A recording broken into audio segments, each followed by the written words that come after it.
Hello guys, कैसे हैं आप लोग। उम्मीद है आप लोग फिट होंगे, ज़बरदस्त होंगे, मज़े में होंगे, बढ़िया होंगे और बढ़िया तरीके से हमारे रिएक्शंस को एंजॉय कर मेरा रहे नाम है होंगे तलहा। इसमें मोहसिन तो गाइस गाइस रमनम सागर श्री कृष्णा एपिसोड नंबर 139 का पार्ट नंबर 2 लेकर आ जो चुके हैं गाइस लास्ट पार्ट था वो बहुत ही इंटरेस्टिंग, अमेजिंग और कमाल का था। हमने देखा कि किस प्रकार अर्जुन का अहंकार टूटा है और हनुमान जी ने किस प्रकार तोड़ा। पर मज़ा आ गया अभी यार। तक तलहा भी अर्जुन का परिचय नहीं हुआ कि ये पवन हाँ, पुत्र ये हनुमान जी हैं। एक बहुत ही मतलब कि मूवमेंट में देखना चाहता हूँ जब और- उनको पता चलेगा और कि इससे ये पहले पवन पुत्र हम हनुमान जी हैं। कृष्णा जी के मुख से भी सुन चुके हैं कि अभी उन्हें जो उनका पांडव और कौरव के दरमियान युद्ध होना है और अभी इनको अपने पक्ष में भी करना है हनुमान जी को। हनुमान जी को तो बिल्कुल। गाइस वो किस प्रकार करेंगे ये देखने के लिए चलते हैं, वीडियो की तरफ देते हैं रिएक्शन।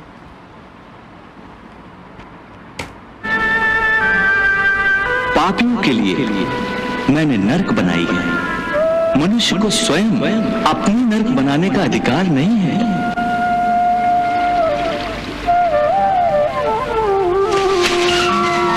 अपनी अग्नि शांत कर।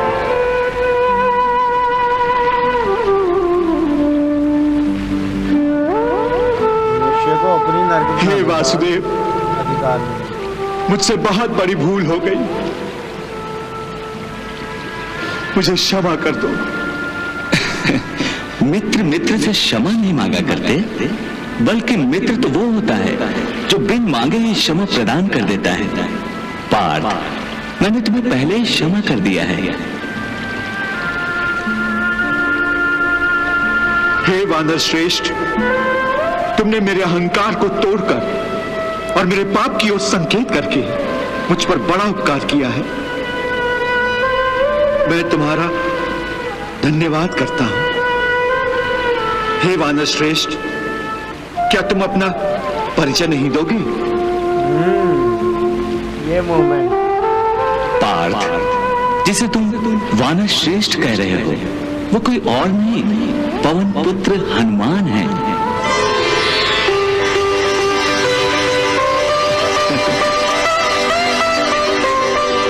पवन पुत्र हनुमान। मेरी ही आज्ञा से हनुमान ने तुम्हारे अहंकार को नष्ट किया है, किंतु हनुमान का उद्देश्य तुम्हें नष्ट करना नहीं है। हे पवन पुत्र, मुझे क्षमा कीजिए। अनजाने में मैंने आपका अपमान किया है। अनजाने में हुई भूल के लिए क्षमा कैसी? हे अर्जुन, ये बात सदा याद रखना, जो योद्धा अहंकार को जीत लेता है दूसरे सारे शत्रुओं को परास्त कर सकता है। अहंकार को क्योंकि किसी भी योद्धा का अहंकार से बड़ा शत्रु कोई नहीं है। जिसने अहंकार को जीता समझो संसार को जीता। वाह हनुमान जी, वाह, आप धन्य हैं, महाज्ञानी हैं। और आज अपने ज्ञान भंडार से ये मोती देकर आप मेरे गुरु बन गए हैं। मैं आपका आभारी हूं।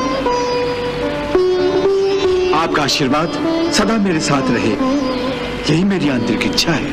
पार्थ, मैं ये ज्ञान तुम्हें हनुमान के द्वारा देकर एक योद्धा के सबसे बड़े शत्रु का विनाश करना चाहता था, क्योंकि एक महाभयानक महायुद्ध होने वाला है।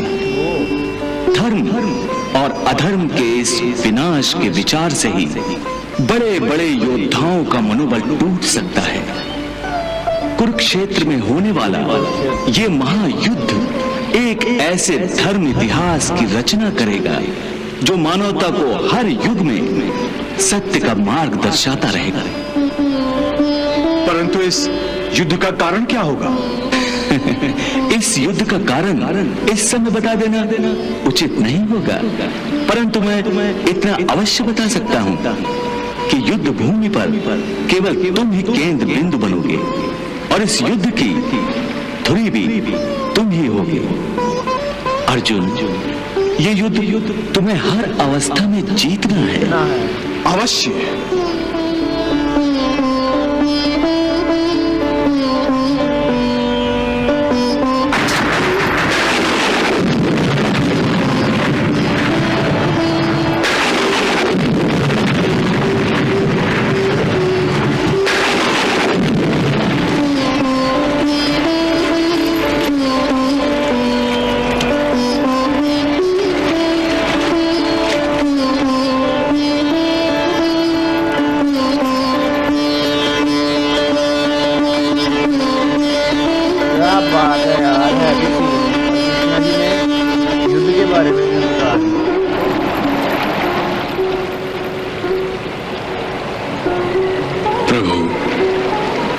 राम के रूप में मैं आपके दर्शन के लिए तड़प रहा हूं। मेरा रोम रोम अपने स्वामी के दर्शनों की लालसा और प्रतीक्षा में आंखों की पुतलियां बन गया है। कृपा कीजिए प्रभु, कृपा कीजिए, अपने भक्त पर कृपा कीजिए। प्रभु, मेरे लिए क्या आज्ञा है? हनुमान, मैं चाहता हूं कि तुम द्वारिका आओ और मेरे राजमहल की वाटिका में ठहरो। तुम महाज्ञानी हो, इसका उद्देश्य तुम स्वयं ही समझ जाओगे। और हाँ, तुम्हारी सबसे बड़ी आकांक्षा भी वही पूरी होगी। वही पूरी होगी। सच प्रभु।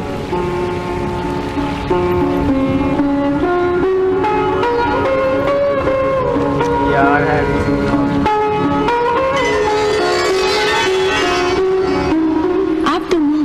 प्रभाव से मुक्त हैं, फिर भी आज आपके मुखमंडल पर भावनाओं का जाल सा दिखाई दे रहा है।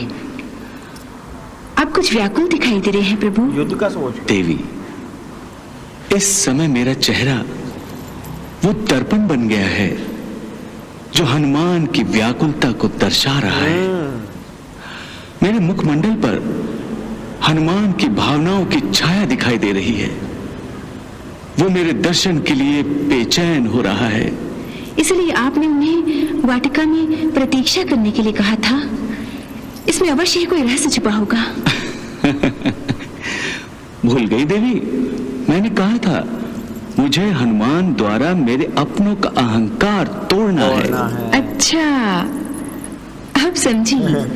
लगता है कि अब दाऊ भैया की बारी है, वरना आप हनुमान को यहाँ क्यों बुलाते?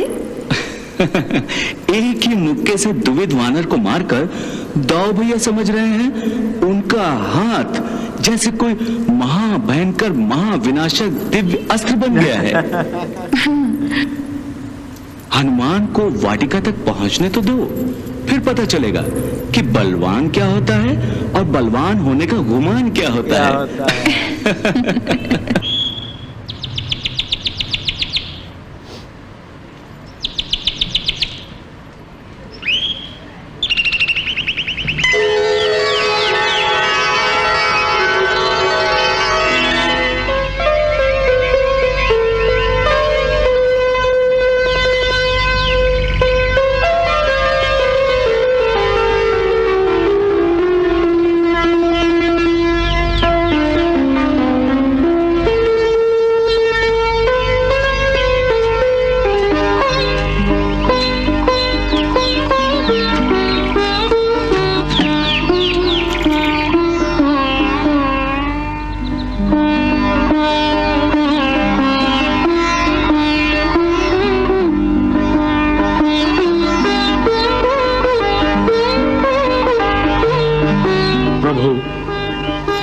आपकी आज्ञा के अनुसार मैं इस वाटिका में तो आ गया, परंतु भूख बहुत लगी है।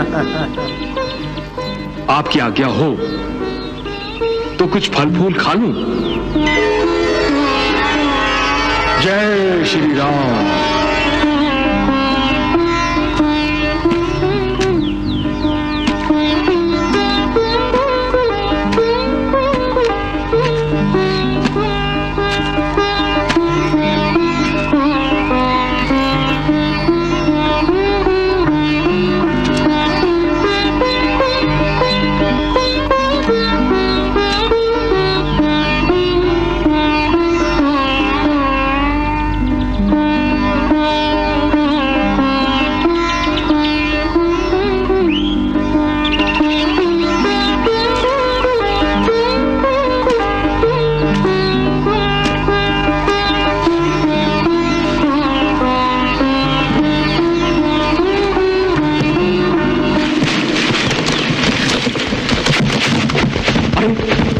वाटिका के भीतर ये आवाज कैसी?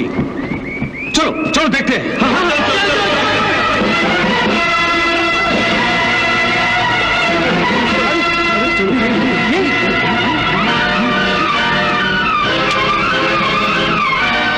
अरे ये वानर यहाँ कैसे घुसा? ये द्वारिका की राजवाटिका है। चलो जाओ यहाँ से।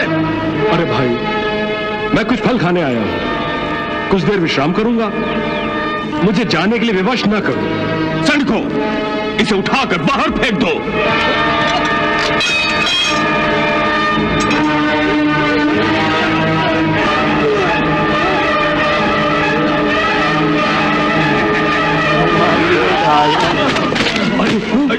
ये तो कोई माया भी लगता है। सैनिकों, इसे मार मार कर बाहर फेंक दो। हाँ, चलो।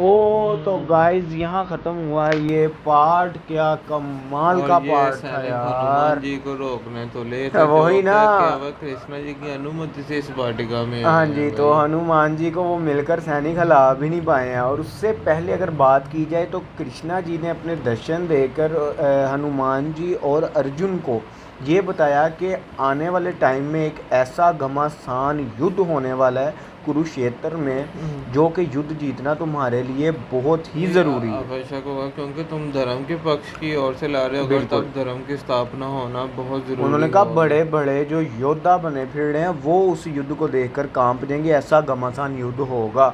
और उसके बाद जब ये सुना तो अर्जुन ने फिर ऊपर को तीर चलाया और उन्होंने बताया कि मैं रेडी हूँ इस युद्ध के लिए और मैं इसको जीतूंगा भी। और उसके बाद फिर कृष्णा जी ने हनुमान जी को वहाँ आने का, क्योंकि हनुमान जी ने कहा कि मैं श्री राम जी के रूप में आपके दर्शन के लिए तरस गया हूँ। तो तब उन्होंने कहा कि आप द्वारिका की वाटिका में आएँ, वहाँ आपको अपना उद्देश्य भी पता चल जाएगा और आप जो चाहते हैं, आपकी दिली ख्वाहिश जो है वो भी वहीं आपकी पूरी होगी। और अब बाद में हमें रुक्मिणी जी के मुख से पता चला कि लगता है कि अब बलराम जी के संगार की बारी आ गई है, जो आपने हनुमान जी को इधर बुला लिया। जो द्विविद को एक मुक्के से मारकर इसको कोई अस्त्र समझने लग पड़े हैं अपने मुक्के को। तो गाइस देखना ही है कि बलराम जी का अब किस प्रकार अहंकार टूटेगा, नेक्स्ट ही पता चलेगा। मिलते हैं नेक्स्ट वीडियो पर। Love you.